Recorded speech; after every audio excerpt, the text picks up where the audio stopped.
2 kg. 1400 kg di pesce di provenienza ignota, non etichettato e persino scaduto. Sono le cifre del sequestro operato dai militari della Capitaneria di Porto di Venezia che congiuntamente al personale del servizio veterinario dell'ULS 1 Dolomiti hanno effettuato controlli ad alcuni rinomati ristoranti di Cortina d'Ampezzo.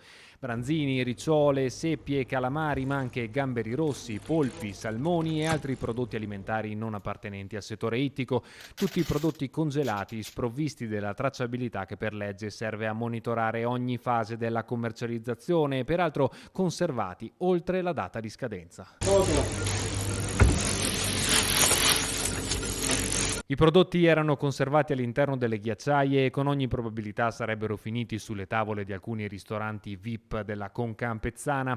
8 le sanzioni amministrative elevate per un importo totale di 22.000 euro per i 3 sequestri effettuati nel contesto della vigilanza sulla filiera della pesca da parte della Guardia Costiera per scongiurare quei comportamenti illegali che compromettono la qualità del prodotto ittico e del Made in Italy, oltre a comportare il rischio di conseguenze potenzialmente dannose per la salute dei consumatori.